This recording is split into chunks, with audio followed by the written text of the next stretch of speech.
नमस्कार दोस्तों, मैं मयंक स्वागत करता हूं आपके अपनी यूट्यूब चैनल हिंदी वात्सल्य में। 1000 हिंदी साहित्य से संबंधित प्रश्नावली वाली जो सीरीज है, उसमें हम दूसरी क्लास के माध्यम से प्रस्तुत हुए हैं। और ये जो क्लास है, इसमें जो प्रश्न होंगे वो हिंदी साहित्य इतिहास और आदिकाल से संबंधित प्रश्न होंगे। तो बिना किसी बातचीत के, अब तक अगर चैनल सब्सक्राइब न किए हो तो हिंदी वात्सल्य चैनल को आप सब्सक्राइब करें, चैनल से जुड़ जाएं, ताकि हम लगातार हिंदी से जुड़े हुए हर एक टॉपिक को समझते हुए आगे बढ़ सकें। अब हम सीधे प्रश्नों पे बातचीत करें तो जो पहला प्रश्न दे रहा है हमारा, वो है कि हिंदी साहित्य के इतिहास का प्रथम लेखक कौन है। ऑप्शन के तौर पे जॉर्ज ग्रियर्सन, शिव सिंह सेंगर, रामचंद्र शुक्ल, गारसा दत्तासी। तो इसका जो सही उत्तर होगा वो ऑप्शन द हो जाएगा, गारसा दत्तासी। सबसे पहले हिंदी साहित्य के इतिहास लिखने का प्रयास किए थे। उनके साहित्य का इतिहास जिसका नाम फ्रेंच में उन्होंने दिया था कि इस्तवार दलाल तृतीय और एंदुई हिंदुस्तानी। दूसरा प्रश्न है कि काशी नागरी प्रचारणी सभा द्वारा हिंदी साहित्य का बृहत इतिहास कितने खंडों में प्रकाशित हुआ। ये प्रश्न ऐसा है कि बार बार सीधे तौर पर परीक्षाओं में पूछ लिया गया है। ऑप्शन में दिया है कि 6, 12, 20 और 18। तो इसका भी से जो सही उत्तर होगा वो ऑप्शन डी ही होगा, ऑप्शन दो ही होगा। 18 भागों में हिंदी साहित्य का बृहत इतिहास प्रकाशित हुआ। और इसी नागरी प्रचारणी सभा के ही जो भूमिका रही है, वहाँ से रामचंद्र शुक्ल का हिंदी साहित्य इतिहास भी निकल के आया। इसकी स्थापना 1893 में हुई थी नागरी प्रचारणी सभा की। हिंदी साहित्य की भूमिका ग्रंथ के लेखक कौन है। रामचंद्र शुक्ल, हजारी प्रसाद द्विवेदी, राम कुमार वर्मा और लक्ष्मी सागर वार्ष्णेय। तो आपको ध्यान रहे कि रामचंद्र शुक्ल ने हिंदी साहित्य का इतिहास लिखा, राम कुमार वर्मा ने हिंदी साहित्य का आलोचनात्मक इतिहास लिखा 1938 में। लक्ष्मी सागर वार्ष्णेय ने जो इन्होंने इतिहास को अनुवाद करके लिखा है। और ये जो हिंदी साहित्य की भूमिका नामक जो ग्रंथ है वो HPD यानी कि हजारी प्रसाद द्विवेदी जी का है, यानी कि ऑप्शन बी इसका सही उत्तर हो जाएगा। अगला प्रश्न हम देखेंगे कि हिंदी साहित्य इतिहास लेखन की परंपरा में मिश्र बंधुओं ने किस ग्रंथ का अपना महत्वपूर्ण योगदान दिया, किस ग्रंथ से। तो आप ध्यान दीजिए कि दिया है कि शिव सिंह सरोज, हिंदी शब्द सागर, हिंदी साहित्य। तो शिव सिंह सरोज जो है वो शिव सिंह सेंगर का ही है। आप ध्यान दीजिए कि एक रचना में ये भी दिया है कि मिश्र बंधु विनोद। तो ये ऑप्शन ओ इसका सही उत्तर हो जाएगा। अगला प्रश्न है कि हिंदी साहित्य के इतिहास लेखन से पूर्व किस प्रसिद्ध ग्रंथ में हिंदी के विभिन्न कवियों के जीवन वृत्त एवं कृतित्व का परिचय मिलता है। ऑप्शन के तौर पे गुरु ग्रंथ साहिब, भक्त नामावली, 84 वैष्णव की वार्ता और श्रृंगार संग्रह। तो हिंदी साहित्य इतिहास लेखन के पहले की बात कर रहा है। तो हिंदी साहित्य इतिहास लेखन के पहले 84 वैष्णव की वार्ता में हमें हिंदी के विभिन्न कवियों के जीवन वृत्त और उनकी कृतियों के बारे में पता चलता है। अगला प्रश्न है कि आचार्य रामचंद्र शुक्ल का इतिहास, जो कि हिंदी साहित्य इतिहास के नाम से स्वतंत्र पुस्तक से पूर्व किस रूप में प्रकाशित हुआ था। तो जो हिंदी साहित्य का इतिहास 1929 में रामचंद्र शुक्ल का आता है, वो नागरी प्रचारणी सभा से निकला हुआ हिंदी शब्द सागर की भूमिका के रूप में प्रकाशित हुआ था। अब अगर हम देखें तो एक ऐसी रचना the modern vernacular literature of Hindustan का लेखक कौन है। George Grierson, Garcin de Tassy, Gilchrist और रेने वैले इसमें ऑप्शन के तौर पे दिया है। तो इसका जो सही उत्तर हो जाएगा वो जॉर्ज ग्रियर्सन ने लिखा है the modern vernacular literature of Hindustan. अगला प्रश्न है कि हिंदी साहित्य इतिहास की परंपरा में सर्वोच्च स्थान किस लेखक को मिला है। राम कुमार वर्मा, शिव सिंह सेंगर, रामचंद्र शुक्ल और धीरेन्द्र वर्मा। तो आप ध्यान दीजिए कि हिंदी साहित्य इतिहास के लेखन में सबसे जो उच्च स्थान है वो ऑप्शन 100 यानी कि रामचंद्र शुक्ल जी को मिला है, जो कि एक विधेयवादी साहित्य इतिहासकार हैं।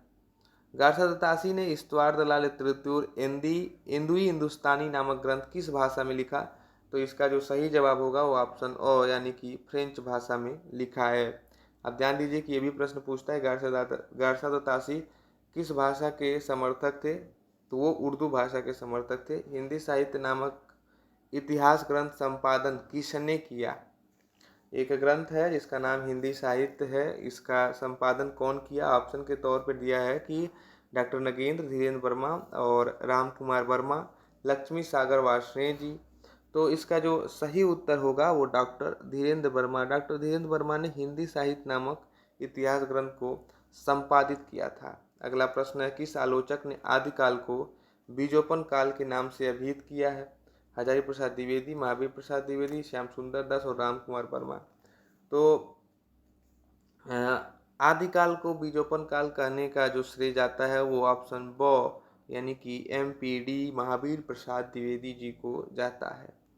अगला प्रश्न है कि सरपा को हिंदी का प्रथम कवि किसने माना है? सरपा को हिंदी का प्रथम कवि किसने माना है? गुलेरी, मिश्र बंधु, हजारी प्रसाद द्विवेदी, राहुल सांकृत्यायन। तो सरपा को हिंदी का प्रथम कवि महापंडित राहुल सांकृत्यायन जी के द्वारा माना गया है। अब अगला प्रश्न है ऐसा है कि आचार्य रामचंद्र शुक्ल ने हिंदी साहित्य के प्रारंभिक काल को किस नाम से अभिहित किया है? तो आचार्य रामचंद्र शुक्ल ने किस नाम से आदिकाल को संबोधित किया है? आदिकाल, वीरगाथा काल, चारण काल, सिद्ध सामंत काल। तो इसका जो सही उत्तर होगा वो ऑप्शन बी वीरगाथा काल वो कहते हैं, सिद्ध सामंत काल राहुल सांकृत्यायन, चारण काल जॉर्ज ग्रियर्सन भी कहें, राम कुमार वर्मा भी कहें, आदिकाल हजारी प्रसाद द्विवेदी कहते हैं। अगला प्रश्न है कि हिंदी साहित्य के अंतर्गत किस काल को हिंदी साहित्य का स्वर्ण युग कहा गया है? भक्ति काल, मध्यकाल, उत्तर मध्यकाल, आधुनिक काल। तो इसका जो सही उत्तर होगा वो ऑप्शन ओ होगा, भक्ति काल को हिंदी साहित्य का स्वर्ण युग कहा गया है और ये कहने वाले हैं जॉर्ज ग्रियर्सन। जॉर्ज ग्रियर्सन ने भक्ति काल को हिंदी साहित्य का स्वर्ण युग कहा है। आदिकालीन कृति ढोला मारू रादुहा की गणना किस साहित्य के अंतर्गत होती है? रासो, जैन, सिद्ध, लौकिक। तो इसकी जो कृति की जो गणना होती है वो लौकिक साहित्य के रूप में होती है, इसलिए ऑप्शन डी इसका सही उत्तर हो जाएगा। आदिकाल के अंतर्गत सरपा, लुइपा, सब्रपा आदि किस कवि किस साहित्य से संबंध है? जितने भी सब्रपा, लुइपा इस तरह के जितने भी नाम आएंगे ये सब के सब ऑप्शन बी यानी कि सिद्ध साहित्य से संबंधित कवि हैं। अगला प्रश्न है कि आचार्य रामचंद्र शुक्ल के अनुसार हिंदी का प्रथम महाकाव्य कौन सा है? पृथ्वीराज रासो, विशल देव रासो और संदेश रासक कुमार रासो। तो आप ध्यान दीजिए कि जो पृथ्वीराज रासो चंद्रवरदाई की रचना है, विशल देव रासो नरपत नाल और संदेश रासक अब्दुल रहमान की रचना कुमार रासो दलपत विजय। तो इसमें जो सही उत्तर होगा वो पृथ्वीराज रासो को रामचंद्र शुक्ल ने प्रथम महाकाव्य माना है। और आदिकालीन रूढ़ियों, परंपराओं, प्रवृत्तियों को समझने में किस पुस्तक से सहायता मिलती है? उक्ति व्यक्ति प्रकरण से, प्राकृत पैगलम से, खालिक बारी से, सावकाचार से। तो इसका जो सही उत्तर होगा वो ऑप्शन बी प्राकृत पैगलम से सहायता मिलती है। पृथ्वीराज रासो का रचयिता किसे माना गया? मैंने पहले ही बताया कि चंद्रवरदाई को।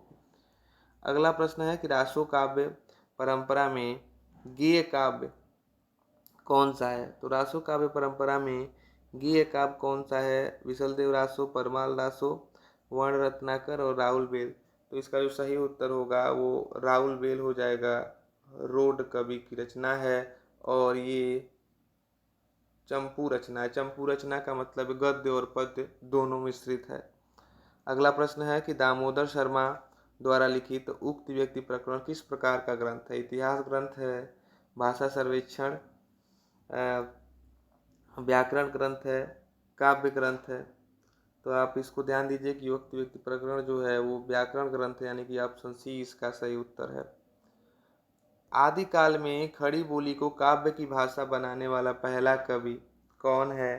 तो इसका जो सही उत्तर होगा चार ऑप्शनों में से, जो कि दामोदर शर्मा, आमिर खुसरो, चंद्रवरदाई, सरपा है। तो इसका जो सही उत्तर होगा वो होगा आमिर खुसरो। अगला प्रश्न है कि आदिकालीन शिलांकित कृति का नाम क्या है जिसमें गद्य पद्य मिश्रित चंपू काव्य की प्राचीनतम कृति माना गया है?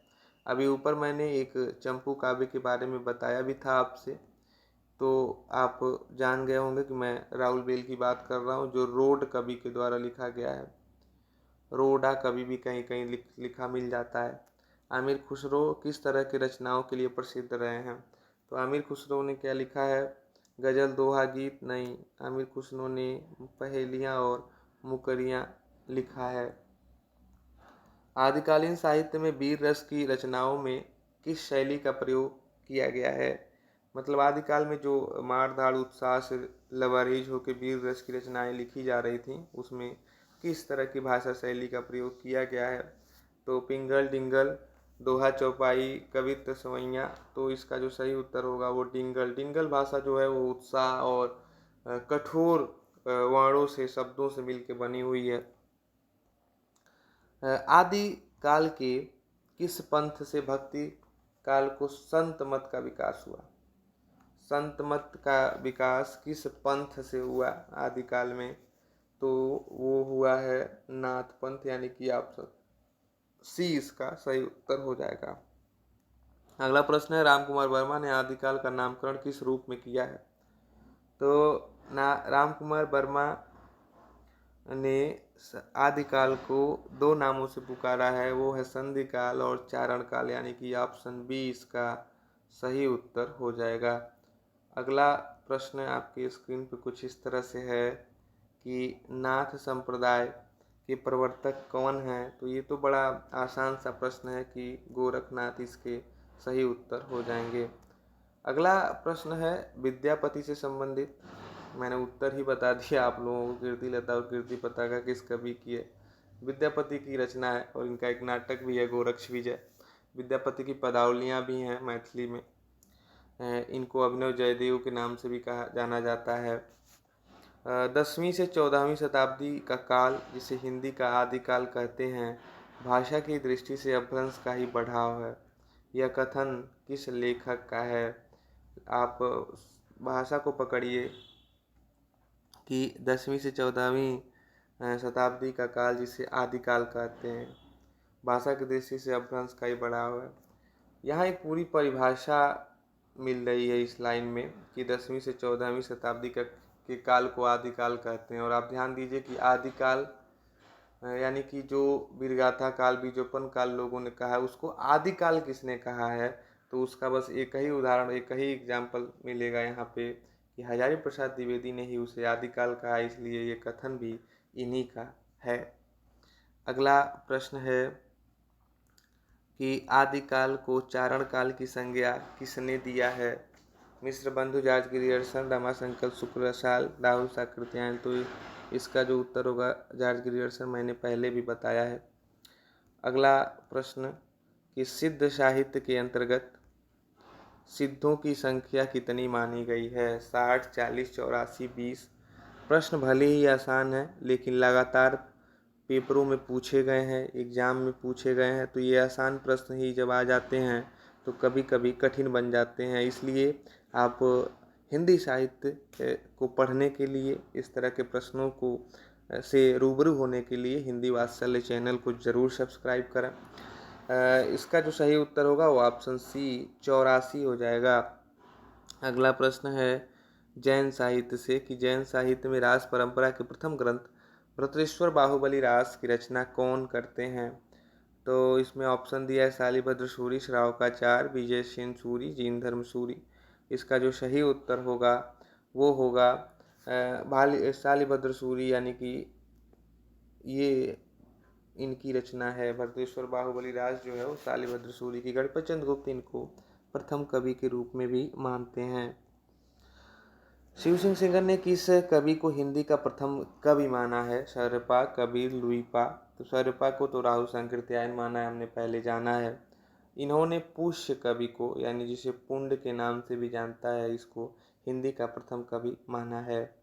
अब देखिए कि इसमें एक ऐसी रचना है जिसमें मेरा भी नाम है, जयमयंक जयेश चंद्रिका की रचना किस कवि ने की? जब भी मैं कहीं जाता हूँ किसी भी तरह के इंटरव्यू में, चाहे टीचिंग एग्ज़ाम के हों, वहाँ हर बार यही पूछा जाता है कि आप अपने नाम से संबंधित कोई रचनाओं को बताइए। तो एक तो जयमयंक जयेश चंद्रिका, जो कि इनकी मधुकर की रचना है ये। बार बार ये प्रश्न पूछ लिया जाता है, तो अपने नाम से भी ये रचना मुझे याद है। अगला प्रश्न है कि भरथरी भरथरी और जलंधरी पाव कवि किस साहित्य से संबंधित है? सिद्ध साहित्य, नाथ साहित्य, जैन साहित्य, रासो साहित्य। तो इसका जो सही उत्तर होगा कि भरथरी जो हैं वो नाथ साहित्य से जुड़े हुए हैं, यानी कि ऑप्शन बी इसका सही उत्तर हो जाएगा। अगला प्रश्न है कि आदिकाल के अंतर्गत साहित्य की प्रामाणिकता संदिग्ध मानी गई है। रासो साहित्य, लौकिक साहित्य, जैन साहित्य, रासो साहित्य। रास काव्य, इसका जो सही उत्तर होगा वो होगा रासो का। रासो की प्रामाणिकता पे रामचंद्र शुक्ल ने भी प्रश्न किया है, उसको संदिग्ध माना है। अब ध्यान दीजिए कि हजारी प्रसाद द्विवेदी ने गाथा को किस भाषा का मुख्य छंद कहा है? पाली, प्राकृत, अपभ्रंश, हिंदी। तो उन्होंने जो गाथा शब्द है, जो दूहा है वो अपभ्रंश से है, और जो गाथा है वो प्राकृत से, यानी कि ऑप्शन बी इसका सही उत्तर हो जाएगा। अगला प्रश्न है और इस सीरीज का, इस क्लास की अंतिम प्रश्न ये है कि वर्ण रत्नाकर किस प्रकार की कृति है? चंपू काव्य है, गद्य है, व्याकरण है, खंड काव्य है। तो वर्ण रत्नाकर जो है वो बेसिकली आपका गद्य का प्रोज है, इसलिए ऑप्शन बी इसका सही उत्तर हो जाएगा। अगली क्लास में हम भक्ति काल से संबंधित प्रश्नों को हल करेंगे, उसके बाद रीति काल से, और इस तरह से करते करते हम हिंदी के विभिन्न काव्य के विभिन्न कालों से होते हुए हम हिंदी गद्य साहित्य के विभिन्न विधाओं के भी संबंधित प्रश्न करेंगे, और इस तरह से पूरे 1000 प्रश्नों का एक व्यवस्थित सीरीज को कंप्लीट करेंगे। तो जुड़े रहिए हिंदी वात्सल चैनल के साथ। मिलते हैं एक नए क्लास में नए विषय को लेकर के। तब तक के लिए नमस्कार।